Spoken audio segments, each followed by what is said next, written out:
And all right, thank you all for coming back. So today we are going to be hearing from Dr. Yvette Martinez-Vu, and she is the Associate Director of the UCSB McNair Scholars Program. She's also an academic coach, a consultant, and a femtor. So let's all give her a warm welcome. Thank you so much for coming, and I'll hand it off to you. Hello, everyone. Thank you for having me here. I'm really excited to get to chat with you all. This is what I do for a living, and I am actually going to be sharing my screen. So give me a minute so I can pull up my presentation and present. So give me a thumbs up or with your reaction so that I know that you can see it. Okay, awesome. I see the thumbs up. I appreciate it. So what am I going to do today? The title of my talk is Demystifying Grad School, Q&A with Dr. Yvette Martinez-Vu. When Courtney reached out to me to express interest in speaking with you all about grad school, she mentioned to me that some of you may have listened to my podcast. There was one episode where I talk about grad school myths, and that one's been a really popular one. So what I'm going to do today is I actually wanted to make sure that I address your questions that I'm giving you and sharing content with you that is pertinent. These are the questions that you have right now. So it's kind of like a two-part system. I'm going to be going over some myths that I've been hearing about lately. Some of them may overlap with what I've shared in the podcast and others may not. So I'm going to start with a myth, and then that's going to again segue me into a topic and specifically the questions that you asked me. So we'll go ahead and get started. So who am I? Why are you even listening to me right now? Why? I'm just this random stranger. So a little bit about me. Like Courtney said, my name is Yvette Martinez-Vu. I self-identify as a first-gen Chicana PhD mother scholar, so I'm a mom of two. I use the pronouns she, her, ella. I got my education, my bachelor's degree and PhD from UCLA. I've actually been mentoring and femtoring for over 10 years. I started in 2010 as a graduate student mentor. And my job was to help other students like you apply and get into graduate school. So it's been a while and I've learned a lot in that time. And what do I do now? Right now, I am the Associate Director of the McNair program on campus, and I am also the host of the Grad School Femtoring podcast. So if you haven't checked it out, there's a lot of content, 66 or 67 episodes at this point. And so if you're curious about grad school, there's probably an episode on a topic that you're interested in. So just go check it out, Apple Podcasts, Spotify, wherever you listen to that. All right, so let's start. Grad school myth number one. I need to have conducted research in undergrad to go to grad school. I've heard that a few times where students will say, oh, I can't apply to grad school, or I'm never going to get in. Oh, I didn't do McNair. I didn't do Mark. I didn't do these research programs. Like, I'm not competitive. Why even bother? And why is that a myth?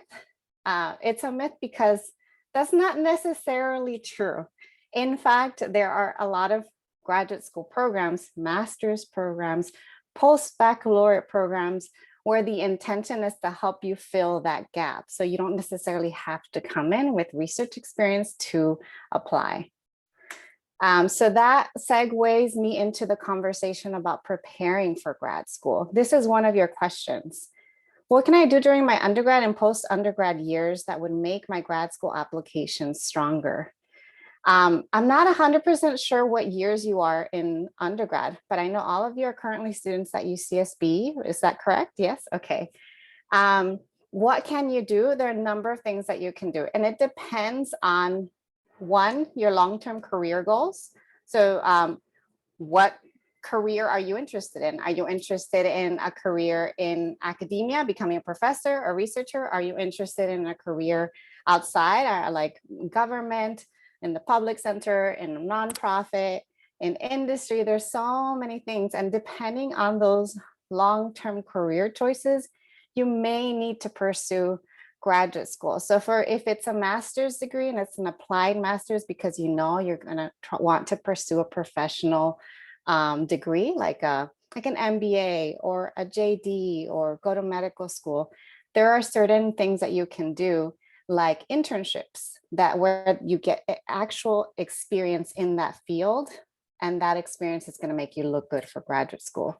And then if you know, for instance, you want to pursue more of a research career, then yes, as an undergrad, you should be applying to research programs. You should check out the IRCA office. You should check out their FRAP, which is a faculty research apprenticeship program, and get started on some research. It doesn't have to be a 2-year program, but maybe even signing up for a course 99 through your department, or a 199 where you're working closely with the professor, or you become a research assistant and help someone else out.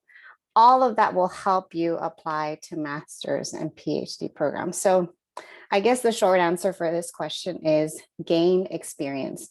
And how do you know how to gain experience? Start to talk to people doing the things that you want to do. Talk to professors, talk to grad students, talk to folks in the jobs that you're interested in, ask them what they did, what experience they have, and then pursue those experiences that are most closely aligned and that are within your reach. Right now, you have a lot of resources as an undergrad, so take advantage and just try to get involved.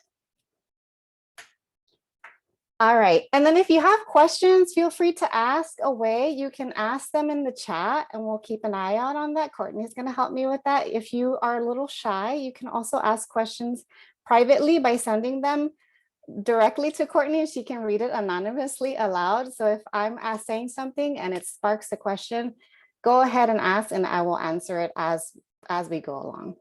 Okay, next myth. I will not get into graduate. Oh, I see a question. Yeah. Will this be applicable to students who graduated? Will what be applicable? How you prepare for graduate school? If it's how you prepare for graduate school, yes. In fact, I have a myth and a slide related to a gap year. So I'll get to that. What do you do during your gap year? How to prepare when you're no longer an undergrad? Yes. Okay, so myth number 2, I will not get into graduate school because I did not form strong ties with professors. This is a big one, especially right now because of COVID. It's been a little bit difficult and awkward and uncomfortable to make connections and network over Zoom. A lot of us have Zoom fatigue.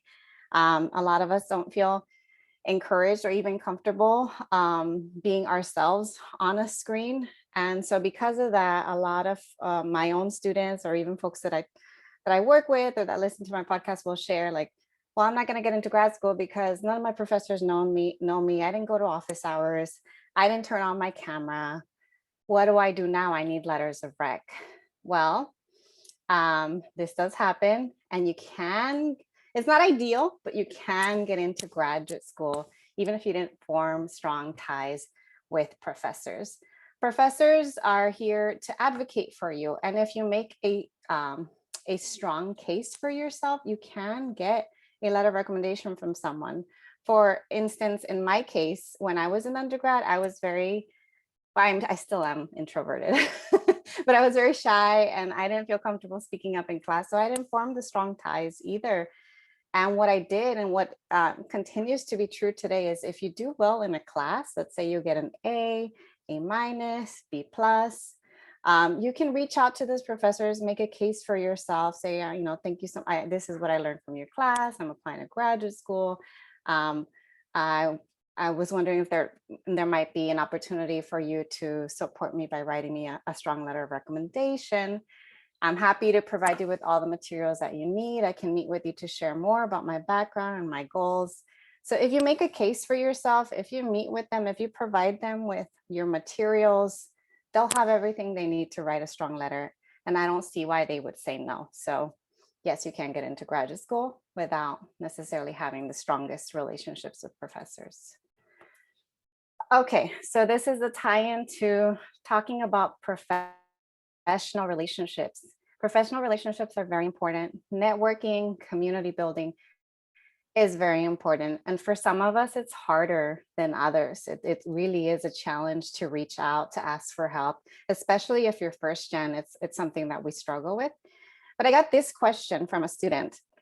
One of you asked, how can I get professors to answer my emails when trying to form connections to find potential advisors?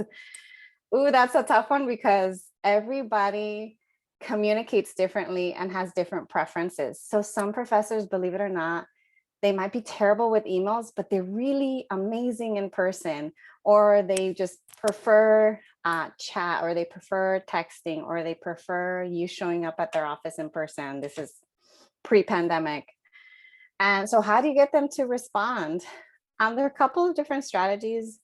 One thing I recommend is don't be shy and ask in sending a follow-up email. So if you emailed them maybe a week later, I think a week is understandable. Wait 7 full days and forward the previous message. And as kindly and as courteously as possible, just send them a gentle reminder. It's like, dear Professor so-and-so, I'm not sure if you received my previous email, but I was hoping that we could la da da da da, whatever it is that you're asking them. And since you're forwarding the memo, they're gonna see, oh, okay, like the student messaged me before. Some people, their strategy is to send an email at 8, 9 a.m. on a Monday or Tuesday morning, like at the beginning of the week, so that they see it. I don't necessarily do that. I like to send reminder emails, but I don't necessarily worry about the time of day I send memos to people. Another thing you can do is reach out to others that know this person. So maybe this professor isn't very good at getting back to you, but you know the grad student that they work with, or you know the grad advisor that works with them. And you could ask them, oh, I'm trying to reach out to Professor so-and-so. Do you know what the best method of reaching out to them is?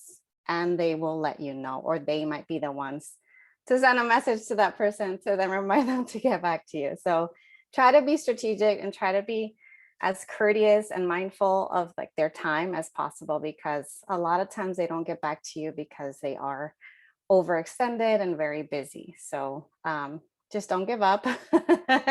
Send reminder emails and eventually they will get back to you. And if they don't, then maybe that's not the person you want to work with, and you may want to move on to someone else. Yeah. Okay, next myth. You need a high GPA to get into grad school. This comes up a lot. In fact, this is induces a lot of shame in our students, where they say, well, I'm not going to get into grad school because my GPA is too low. And that the high and low is completely relative. I mean, it really depends on what major you're in. For some folks, a 3.1 or 2 is decent. And for some folks, that's really low. For some folks, a 3.6, 3.7 is like, you should really have a 3.9. And again, it depends on your major. But in actuality, let me just tell you from my experience working with students, you can get into graduate school with any GPA. I've seen like, I'm not going to be putting anyone's business out there, but I have witnessed students with GPAs as low as 2.1, 2.2 get into graduate school, and students with near perfect, like 3.9, 4.0s not get into graduate school. What happened there? Your graduate school application is measured by a number of different factors. So it's not just your GPA. It also includes your letters of recommendation, your essays. The essays, in my opinion, are probably the most important. Other than the letters of rec, the essays are the most important factor, and those things are in your control. So if you're worried about your GPA and you do think that it's low, or there's one quarter that you really struggle and you see like you're doing well, and then you drop that quarter, or the opposite, you go from low to high, there are ways that you can justify this and explain your situation in your personal statement or in the application. Sometimes application portals have a little box where they say, is there anything else you would like us to know about your application? And you can explain your situation. I have dedicated a whole episode on the topic of justifying a GPA and GRE gap. So that way, with the proper justification and strong materials, you can get into grad school. All right, so this segues into academic performance. And this is 2 parts. So grades first, and then we'll talk about the GRE next. So these are the questions I got. A lot of you are worried about your grades, and that's understandable. I was worried about my grades too. Okay, question number 1. How does repeating a class affect your grad school application? How do you not feel discouraged for having C's on your transcript, having a low GPA when applying to grad schools? Um, it's interesting because pre-pandemic, I would always tell students that if you, it depends on if the C's are consistent, then, you want to work hard to try to improve your GPA. But if it was like just the one quarter, you can describe what happened. And the way that I suggest that students describe what happened is to think about the thing that got in the way, the hurdle. Sometimes it's like a close family member passed, or you were struggling with a physical illness, or maybe you were struggling with your mental health. And how can you describe the situation in a way where you demonstrate how you were being proactive about it, so that way it's something that hopefully you won't run into in the future. So it's something that you're actively working on improving. So if it's your mental health, what have you been doing to be proactive about it and to improve your mental health? If it was the passing of a loved one, what have you done to prioritize your grieving process so that you can then kind of move forward with your trajectory. So long as they know that you are being proactive about it and that you're doing something about it, and that you're not just kind of stuck in that place of whatever that hurdle is, that's their biggest concern, is like, is this person not going to succeed in graduate school? And if you show that you've done something about it and you've overcome, or you're actively working towards overcoming something, you should be fine.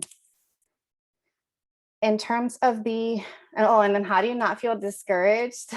Talking to others. In fact, I have one friend who's a professor at DePaul University who likes to remind her students that she had like C's and even fails in her transcripts and still got into a PhD program. Again, it's all about how you frame it in your application. Okay, in terms of the admissions process, can an upward trend in GPA make up for a low GPA? I wouldn't say that it makes up for it, but I think that when you're on the admissions committee and you're reviewing transcripts, I know when I review transcripts for students applying to the McNair program, and it's a relatively competitive program, I do notice that. I'm like, oh, I see that the student, they struggled a lot with their, what is it, the non-major courses.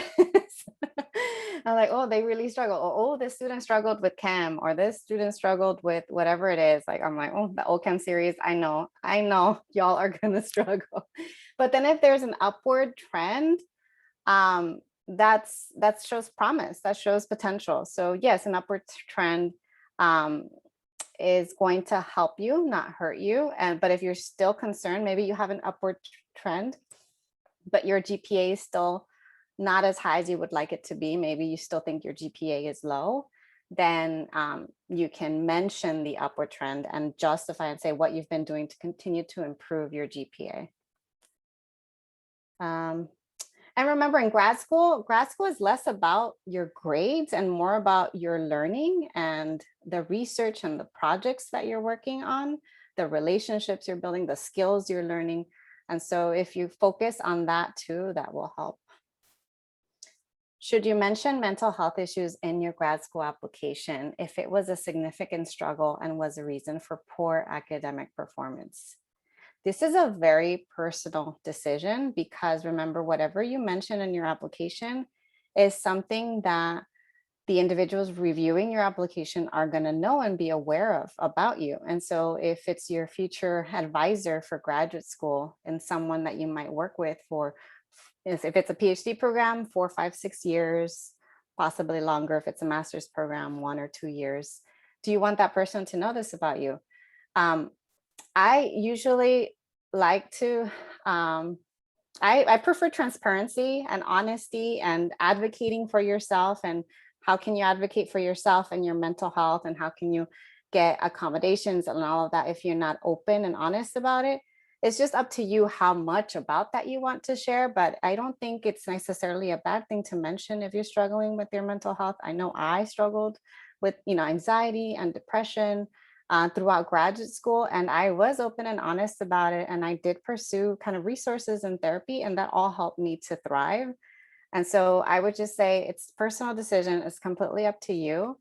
But it can help you if you use that as a way to advocate for yourself. Okay, next myth is because of COVID, I no longer need to take the GRE. So actually, I've heard some folks, well, everybody keeps telling me that the GRE is not important because of COVID. A bunch of schools are not requiring the GRE. Do I even need to take the GRE? And my answer to that is, it depends. It really depends. You have to do your research. You have to create a graduate school list, a list of schools that you're applying to, and find out, do any of your programs require that you take the GRE and submit scores? Some of them don't require it at all. Some of them make it optional, and some of them are still requiring it. And for those that make it optional, be prepared, because they might say optional and then you don't submit them. And then they might come back and say, please send us a short statement justifying why you didn't take the GRE. Like, tell us what were your circumstances that made it so that you didn't take it. So if all of your schools say GRE not required, in fact, there's a website called grenotrequired.com where someone tracks which programs don't require the GRE if you're really adamant about not taking it. But I'm more on the bandwagon of if it is required and for at least one school, go ahead and take it. Maybe you don't have to spend all of your time studying for it, but you don't want it to be that thing that gets in the way of you applying to a school or a program that's a really good fit for you. And I'm not even going to go into the politics of like the GRE and my thoughts about it. I'm not a huge fan of standardized testing, but I also don't want it to be that hurdle to get in your way. Okay, so this is segue into academic performance, the GRE aspect of that. So how much of a role does the GRE play in my application? Does it have the highest priority, or do other factors have a greater priority? This is where it depends on what discipline you're in, and you want to do your homework and your research and look at the websites and find out, does my discipline and do the programs on my grad school list have a minimum GRE score? Not a lot of programs do, but there are still, I mean, historically, across the years, I found that certain disciplines, like for instance, physics. In physics, some of them will flat out say, minimum GRE score 160 or 161 or 80th percentile.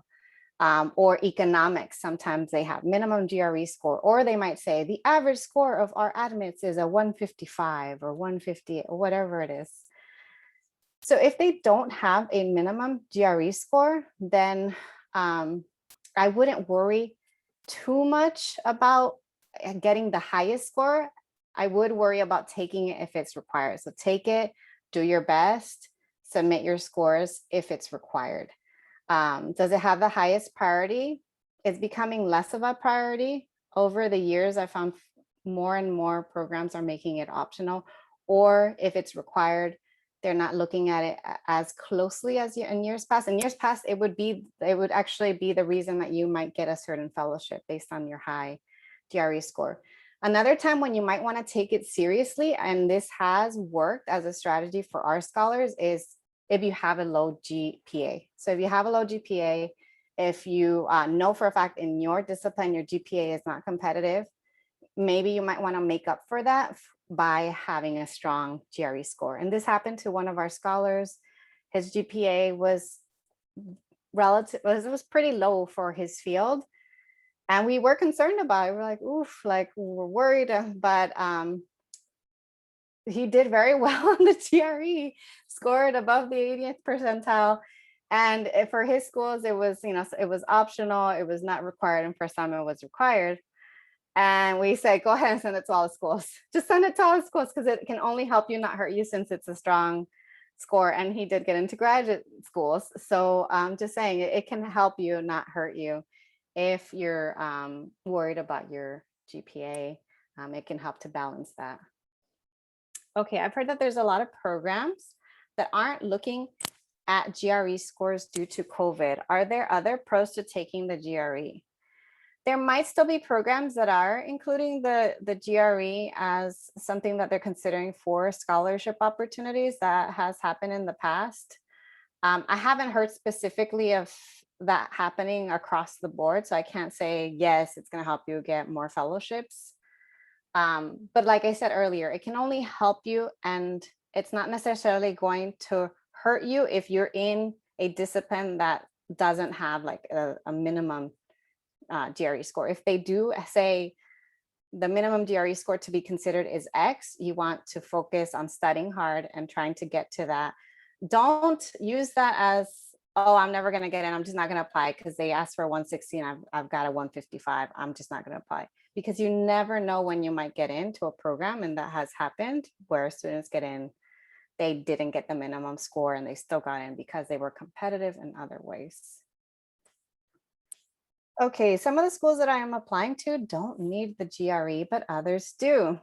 For the schools that have waived or made the GRE optional, would it be better to send my score or not? If I didn't score well, would it hurt my application? And if so, should I leave it out?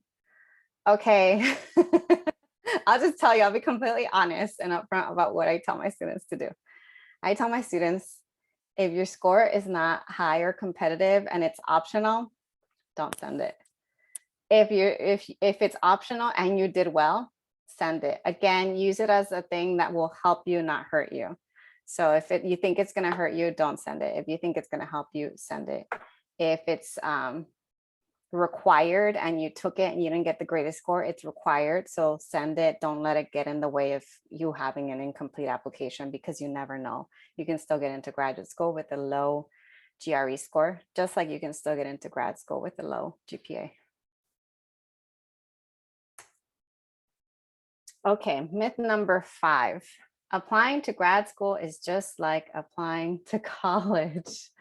So this is something that I've had to remind our students, because we help them apply to graduate school fall quarter of their senior year in the McNair program.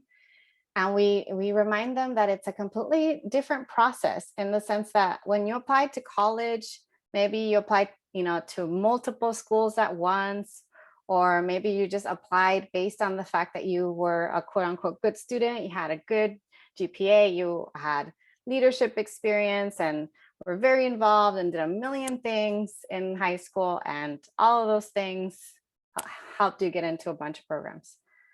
Well, it's not necessarily like that for grad school. For grad school, a lot of it is emphasizing your fit. So your experience and your fit with the program, and you are applying individually to each program. So you're not applying to, well, there are exceptions for everything. So if you're applying to CSU master's programs, there is one portal for multiple. If you're applying for master MPH programs, there is like the SOFAS, I think it's called, one portal for multiple schools. But in any case, you still have to make the case of being a good fit for that program. And you do have to do the research for each individual program, find out who is there, who can you work with, and why you would be great for that program. So it's not exactly like applying to college. So we're going to talk about applying to grad school. How do you prepare for that process? How do you prepare for the rigor of graduate school? Do you have any advice for current undergrads as to how we can best prepare for it? How do you prepare for the application process itself? I think it helps to get started early. If you're thinking about applying this fall, now is a good time to get started. In fact, I want to give a quick shout out. Our program, McNair, we have a workshop series, and I'm not sure if you've received the flyer, but if not, I can resend it. And in our workshop series, the workshop I'm giving this Friday is Getting Ready for Grad School. That's what it's called. And it's all about how to make the most of this summer to prepare for grad apps this fall. So if you're in a similar boat or in similar circumstance, go ahead and check out that workshop or attend some of the other workshops. But how do you prepare for it? Get started on working on a grad school list. Where do you want to go and why? Start talking to people. Talk to grad students, like I said earlier, talk to grad students, talk to folks in the jobs that you're interested in. Do that now. And then, try to stay as organized as possible. We have another workshop on how to get organized, to-do lists, coming up with a timeline, so that way it doesn't feel so overwhelming, because it is like having a part-time job or taking an extra upper div class. It takes time to apply and to do the research and to submit everything. Oh, we have a couple of things in the chat. They're wondering if the workshop will be recorded. Yes, the workshop will be recorded. I'm not sure yet if we're going to be posting it up on YouTube, but if you can't make it and you register on Shoreline, we can send you a copy of that recording. So yes, we will be recording all of our workshops. Perfect, perfect. And the other one is just thank you for extending the invite to us. Awesome. Yeah, I hope to see you there. So that's what I recommend. Just stay as organized as you can, talk to other people, ask for help. And there's a lot of us on campus that are willing to help you out. Okay, concerns around the statement of purpose and what we should ask our references to cover in their letters of rec. You don't necessarily need to ask your recommenders to cover anything in particular. Oh, I see someone raise their hand. Go ahead, and if you want to ask your question, go ahead, Samuel. Oh, okay. So yeah, so I'm looking into like writing letter or asking like who to ask for letters of rec. Yes. And so like I was pretty involved with like outreach programs on campus. Like I was in charge of one, like an entire program this past year. And so like I worked closely with some people at the university. What do you think it'd be better to ask someone who maybe like I worked more closely with, or like someone who's like a full-time like tenured like faculty person at the university and like what graduate program, what discipline, just really quickly? yeah, so I'm going into like education, like a master's in credential combined program. Like a TEP program? Yeah, pretty Okay. much. And so Okay, and then in this role, would this person be able to comment, or would your supervisor or the individual you're thinking about comment on your teaching experience or on your presentation, public speaking, those types of probably things? not teaching, but yeah, probably like public speaking and just like I don't know, like my passion, I guess, for the topic and like how much work I've done to like address like educational equity and stuff. Because one person was like an intern, but they were like a fellow like undergrad student. But I've worked very closely with them on like multiple programs, so they're like I guess more comfortable with commenting on that. But then also like I don't know if like another undergrad like student would like not look as credible since Yeah, you know what? I would advise in your situation. So for graduate school, you usually need 3 letters of recommendation. But no one ever tells you that you can actually have extra letters. You could have a 4th recommender. And so for your 3 letters of rec, yes, typically it does look better to have recommenders from your discipline or from your major or from the major discipline you're applying to. So I know you're not an education major because you don't have an education major. You might be social or global studies or something else, but you're interested in education. So if you got letters of recommendation from folks in your major or folks in a related major, maybe you work with someone in education, you could get those as your 3 recommenders. And then the 4th person could be the other person that you said, the undergrad, who can comment on you. And this is where that actually gets us to talking about what should recommenders cover in their letters. What should they cover?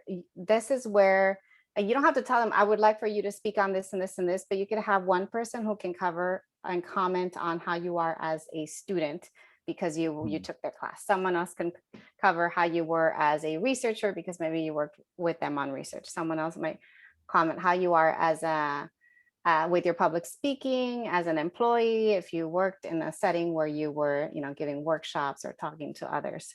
So having a good balance of different recommenders who can comment on those things, but definitely I would prioritize getting recommendation letters from professors because they are the experts in the field and they are the ones who are vouching for you. So other people, unfortunately, will take them more seriously.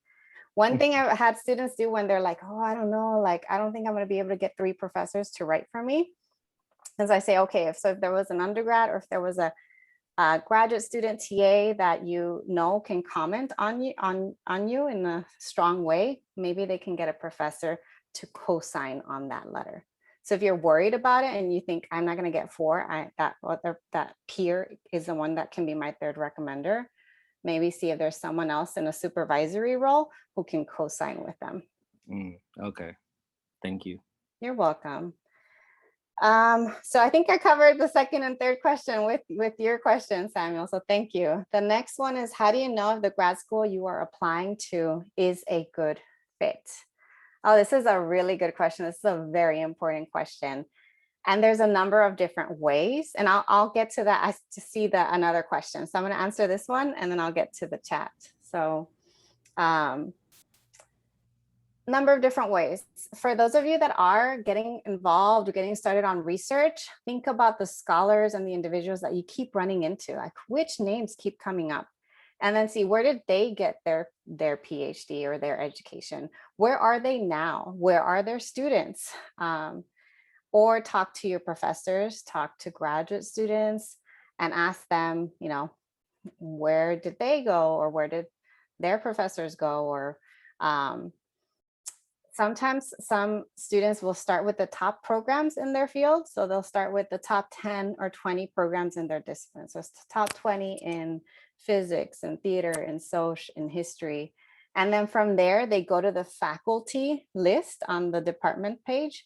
And then they try to see if there's someone there doing work that they're interested in. But a lot of times it's doing your own research of talking to people, of seeing which names keep coming up in your research, and then narrowing it down, because you don't want to just apply somewhere just because of the name. You want to apply there because you can make a strong case based on the fit of the people there and also the fit of what makes that program stand out. Maybe they have specific specialization, certification. Maybe the location is great because of access to a population. So there's a lot that goes into that. Okay, so before myth number 6, I'm going to get to that question. Can we get letters of rec from professors outside of our major if that's what we want to go to grad school? Yes, definitely. So example, I'm a philosophy major. I'm taking classes in education. I want to get my master's in education, not philosophy. Yes, definitely. And it will actually look good to get letters from someone in that field, because then they can comment about you with respect to that field as well. So yes. Crystal, go ahead. Yeah, I was told that it's harder to get into like a grad program that's like at the same university as your undergrad. Would you say that's true in general?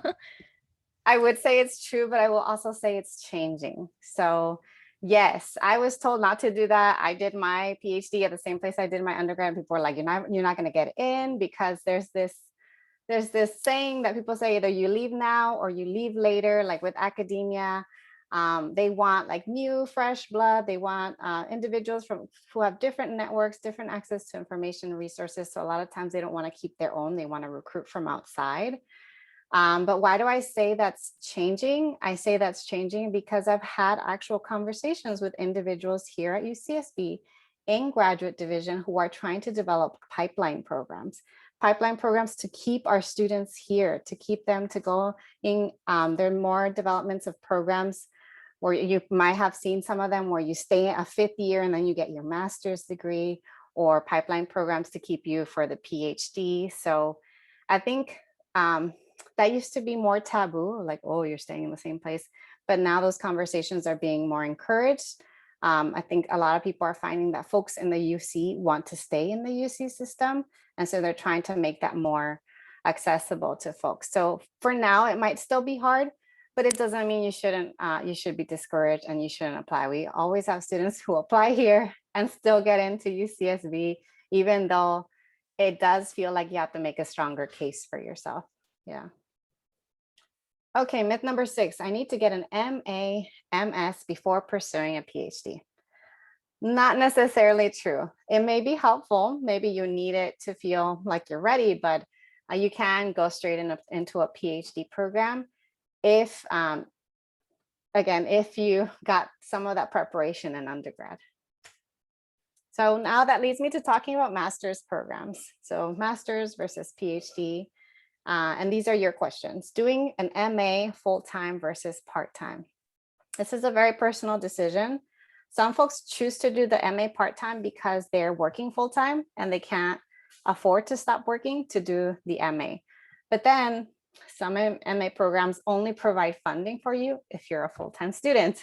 And so it's kind of like you gotta weigh your circumstances to determine, because full-time may mean you get done in a year or 2 years, and part-time may mean you have to take a third year and pay an extra year of tuition for that. So, if I were you, I would sit down, look at your circumstances and see, will I get more funding? Can I afford to do the program full-time? How much is it going to cost me to do it part-time while working full-time? And then make a decision based on your circumstances. How does one know what to study for outside of their classes? It seems like you would require a lot of supplementary knowledge like basic chem or OChem to be able to know about your master's project. I want to remind you that when you go to graduate school, you don't have to know everything. If you knew everything, why are you even getting a graduate degree to begin with? So how do you know what to study for outside of your classes? This is where I think it's really important to start to create a grad school list. If you know you want to go to grad school, start to do the research, look up programs. And then as you're looking at the programs, find out what their requirements are. Some will flat out say you need to have taken this level of math to apply to get into this program. And if they say it, or they might say you need to have experience with this type of software, with R or with Stata or with SPSS or whatever it is.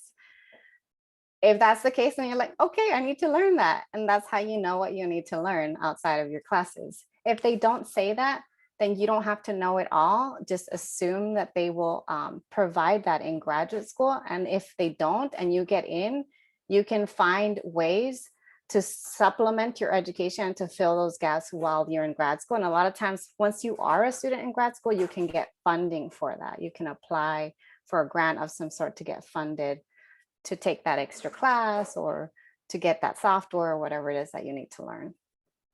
So find out, check the sites, find out what it is that you're required to know. And if you're not required to know that, then don't worry about it until you are in the program. How did you narrow down what subject area? Let me check the time because I want to make sure. Okay, 1:47. So I'm going to try to get through this a little faster. So how did you know what subject area you wanted to pursue your graduate program in? How did you narrow down what you wanted to study for your thesis? A lot of it is personal interests tied along with your long-term career goals, tied along with conversations with experts in the field. So how did I know what I wanted to narrow down my subject area in? I was an English major, theater minor. I wanted to pursue theater full-time. I thought I was going to become a theater professor, believe it or not. And so for me, my research topic was the combination of my own wanting to learn more about my background and about theater and kind of coming up with a topic that was a topic of interest and of choice. And then seeing how that then would lead me to that professor role and speaking to professors in Latinx theater and all of that who were doing what I wanted to do, and then seeking that mentorship. So similarly, I would say, talk to folks, figure out what your interests are, and figure out how that is related to your long-term career goals. And that will help you narrow down your topic. How do I prepare for a master's interview? What type of questions are asked? I would say check out my podcast because I have a whole episode on Zoom interview days, and I actually go through a list of interview questions. But generally speaking, they'll ask you, tell us about yourself, about your research experience. What do you want to do, in the next 10 years? What are your long-term career goals? Every single question they ask, they're trying to determine if you're a good fit for the program and if you've done research about the program. Because sometimes some folks, they ask questions and they realize, this person didn't even read our website. This person doesn't know any of our professors. This person doesn't know about our requirements. So just go ahead and check out the questions on my podcast, and just do a little bit of research before an interview. Find out who is interviewing you. Is it going to be one person, 2, 3, and who are they? Look them up. look up the program, take your notes, have them on the side, have them on your notebook if it's in person, and then do a mock interview. Have a friend or a mentor, anybody who you know who can help you practice with you. And thank you, Courtney, for that link. Okay, what path is best for each case goal, MA versus PhD? So I would say that MA is more for folks who maybe you're not sure about the PhD, or maybe you don't need the PhD. Maybe you're interested in a more applied program where you know right after the MA, you're going to go straight into a job. So if you are not sure, or if you know for your career interest, it's not required, go for the MA. The PhD is for folks who are serious about pursuing research, a career in research or in academia, and kind of taking learning to that extra level. Let me see, what do I have? I think I have, I wrote 10 myths, so I hope I can finish all of this. I don't want to keep you all. It's okay to run a little bit over. Okay, all right. Myth number 7. A gap year will help or hurt my chances of getting into grad school. So some people think, oh no, I can't take a gap year. Or some people think, oh, actually I need a gap year. And the answer is, it depends on your situation. So when is it useful to take a gap year? What do you do during a gap year? How do you find internships for a gap year? This question has come up a lot more this year than any other year. And I think a lot of it has to do with burnout and with the pandemic and with just feeling overextended, not having access to the same kind of resources you did pre-pandemic. And so a lot of folks feel like they need a break. And I understand that. And I think that if you are planning on taking a gap year, you want it to be as intentional as possible. So aside from resting, replenishing yourself, you want to have a plan. What does that gap year plan consist of? It consists of figuring out if you're going to apply to grad school, when are you going to apply? Are you going to apply that fall after you graduate? Because if so, it's not really going to be a gap year. You're going to be a senior, graduate in June, take that summer to do whatever you need to do. And then that fall, you're already applying. So that doesn't feel like a gap year. Maybe the gap year is that full year. So you're not applying until the fall, the year after you graduate. Then you have a full year. What are you going to do? What gaps do you have in your application or in your profiles? Like when I think of a profile, it's like your experience and everything that's going to help you kind of be a competitive applicant. And then think about, what can I do? Is there a community college class I can take? Are there certain, like I said earlier, like software that you can learn? Maybe there's a language that you can learn. You know, if you're in a field like comp lit or area study where having access to language will be helpful. So, and how do you find out what to do? You can also, I always encourage students to look at CVs of current graduate students in programs you're interested in, and find out, what did they do? Like look at their timeline. Like, what did they do before they got their master's or their PhD? And maybe there's an internship that they have, or maybe they were a research assistantship. I mean, they were a research assistant for someone. So those are the things that you can apply for. There are a lot of part-time and full-time paid research assistant positions that could help you and could be a great thing to put on your application for what you did during your gap year. Because that is a question you may get if you take a gap year, is what you did during that time. Okay, number 8, I'm not organized, so I'm not going to thrive in grad school. It's like, I'm all over the place. If I can barely handle undergrad, how am I going to handle grad school? Why did I put this one in here? Because someone asked about organization and time management. So what works for you in undergrad may not be what works for you in grad school. And so in many ways, you're testing and trying out new things. And it doesn't hurt to develop a toolbox now of things that you can try out. So even if you feel you're organized right now, the things that work now may not work later. So in terms of study skills, organization, planners to use in grad school, I think a lot of it is trial and error. So asking others, what do they do? Some of us use project management tools and software like Trello or Kanban Flow or Monday.com, like where you can list all your things and prioritize them. Some people use planners like the Passion Planner or Panda Planner or an Erin Condren planner. There's so many planners. Some people use Google Calendar. I'm a Google Calendar person. So it really is about figuring those strategies out. Some people time themselves. They use the Pomodoro method and they work in 25-minute intervals and then they take a break. So that way you don't get distracted too easily. So in terms of also study skills, I would highly, highly recommend, this is important in grad school, is setting up study groups and studying with folks in your cohort or folks in your department, relying on that community building, meeting other like-minded individuals, asking them what they do, trying to, there's a lot of workshops that will teach you about reading strategically. So not just about how to read, but like being strategic about how do you read best in your discipline with whatever articles you will have to read in your program. So again, rely on your community and your network, and then be willing and open to trying new things. Organization time. I'm one of the most organized person, at least according to what people say. They're like, oh, you're so organized. I don't always feel organized. A lot of it for me feels like common sense. But I think for me, it feels like second nature, because not just because of my type A personality, but because I try a lot of new things. I think it's fun. I'm like, oh, let me try that new website out. Oh, I don't like that. Oh, let me try that. Oh, that's great. Let me keep doing it. And the more I try out, the more it helps perfect my system that works for me. So develop a system, develop a toolkit for yourself. Okay, we're getting close to wrapping up. Myth number 9. I'm an imposter. Someone's gonna realize that I'm a fraud. Oh my gosh! During that interview, I don't want to reach out to anybody. I don't want to talk to professors. I want to talk to grad students. They're gonna realize I'm not very smart and that I don't know anything. Trust me, I've had those feelings too. How do you deal with imposter syndrome in grad school?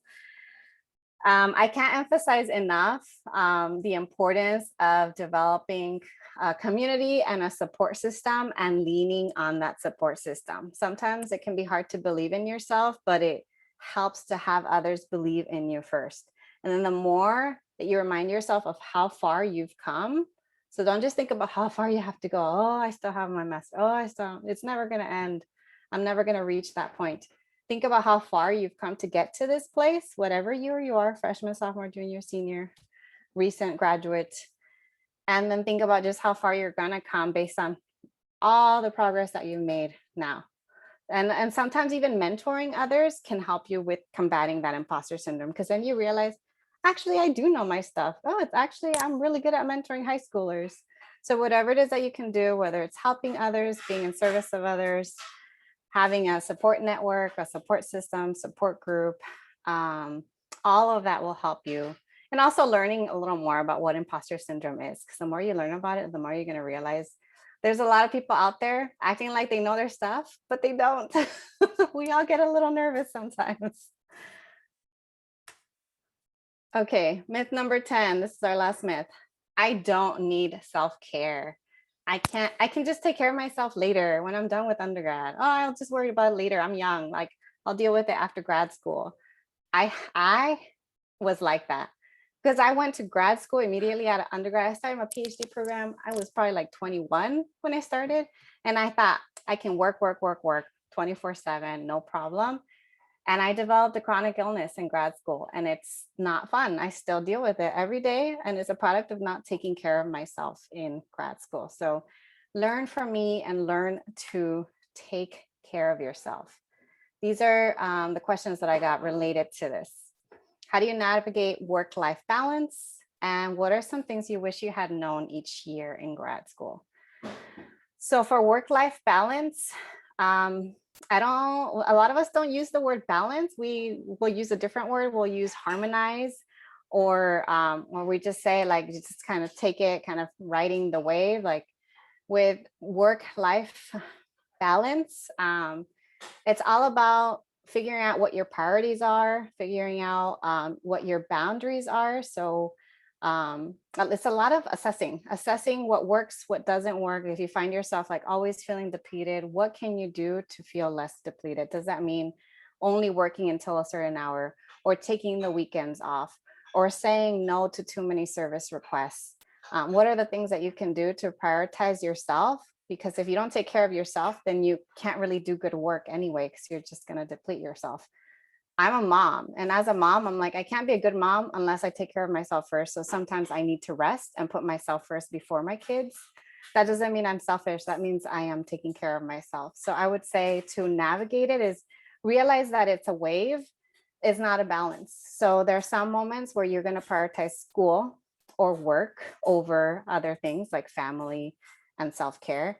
And then when that starts to die down, then you can kind of, focus on taking care of yourself, on other things. So that's why for me, when finals would come up, I just remind myself, this is temporary. It's a finite period. There's an end point. My finals end on this day. After that, I'm gonna rest or nap or whatever it is that I'm gonna do to take care of myself. So the more you can do that, implement boundaries, priorities, and take care of yourself regularly, not just waiting until you graduate to do that, the better off you'll be in terms of your long-term care. You want to make sure you're just think about sustainability. How can you sustain yourself in the long term? Okay, last question is, what are some things you wish you had known each year of grad school? We're at the 2 o'clock time. Oof, I could go on and on and on about each year, but I don't have the time for it. So what is one thing that I wish that I had learned? I wish that I had learned that I didn't have to please everybody, and that I wish I had been more intentional about the way that I was using my time. So thinking about what are the things that I absolutely need to get done to move from point A to point B, and what are the things that maybe I'm doing because I'm doing it out of fear or because I feel obligated to do it, but in actuality, I don't have to do it, and it's just kind of depleting me. So thinking about what are the things that nourish me, sustain me, how can I do more of that? And what are the things that I absolutely have to do? Okay, I need to get them done. And everything else, just even if you might disappoint some people, because you're going to get a lot of folks wanting your time, wanting you to do X, Y, and Z. It's just figuring out when you're clear about what your values are, what your priorities are, it's a lot easier to say yes and no. And knowing when to say yes and no is also going to help you with taking care of yourself too. And that is everything. That is mine. I'm gonna stop sharing. Presentation. Wonderful. Thank you so much, everyone. Thank you. If you don't mind, maybe we could take 1 or 2 questions if anyone has any last minute thoughts that come to mind. Or reactions, or comments.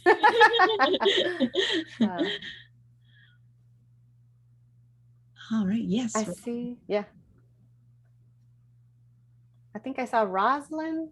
Yes, hi, and thank you so much. This was great. I felt like we could have spent like a couple of hours with you. I know. How do I answer all of their questions in an hour? But you did really great. You covered a lot. You mentioned in terms of like gap year, and you also spoke about post-bac programs in the very beginning.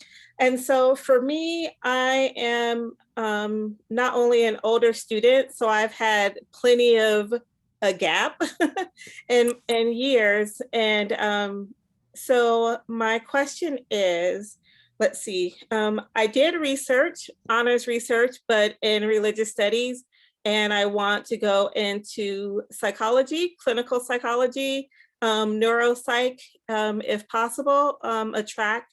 And all that I keep hearing is that I need research experience in a psych lab, which is something that I have not had. So my thoughts are to do a post-bac program, but to also like apply to graduate schools like this fall, applying and doing the post-bac like this fall. So like for the year.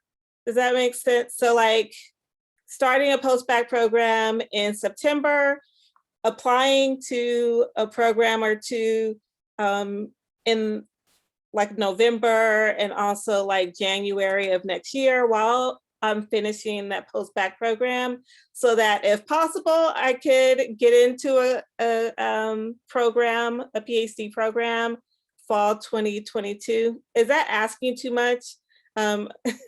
Because I just feel like I don't want to take like that extra, even more time that like pushes me out like a couple of years. You know, it depends on the post-bac program. Some post-bac programs are great because they actually incorporate helping you with applied graduate programs. And sometimes like that's part of their program. And some post-bac programs, or a good number of them, are fully funded. And that's the point, is to help you fill a gap and then to help you apply to PhD programs and get you into those. So if you're able to do a post-bac program first, I think it can be great for folks who feel like they need it to fill a gap. And that is one way. Actually, some of my students have done post-bac programs because they are transitioning, going from one field or one major, one discipline to another. So that sounds like a really good plan. If you're able to do it so that you do the post-bac first and then you apply while you're in the post-bac, so that way you don't feel like you're, you know, I don't want to say wasting time, but like time is kind of moving forward, especially when you're a non-traditional student or you're an older student. You feel like, I don't have time to waste. I want to make sure I'm very strategic and intentional about what I do. Yes, the post-bac will help you with that. And then I would say apply to a combination of master's and PhD programs. If you're not able to do the post-bac right away, I would say go ahead and still apply to a combination of post-bac, master's, and PhD programs this fall, and see if you can get a research assistant position in the meantime that can hold you over while you wait to hear back from the programs. Wonderful. Thank you so much. You're welcome. And looks like maybe we only have time for one more. I am working with a professor out of my intended field. Should I still ask them for a letter of rec? Yes, why not? If you have been working with them, definitely they can comment on you as a student, as a researcher, the relationship that you've developed. Sometimes it's not just about getting folks in your major, but also just in general, folks who can advocate for you and talk about how amazing you are. And so if you've developed a strong relationship with someone outside of your major, that would be fine to have one of the recommenders be that person.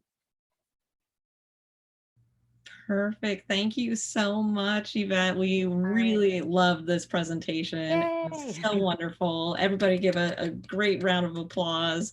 Thank you, everyone. It was so nice to be here. And, you know, don't hesitate to reach out if you have any other questions. Yes, thank you. And please check out her podcast. I put the link in the chat. But yes, thank you so much again. All right, y'all. Have a good rest of the day. Bye.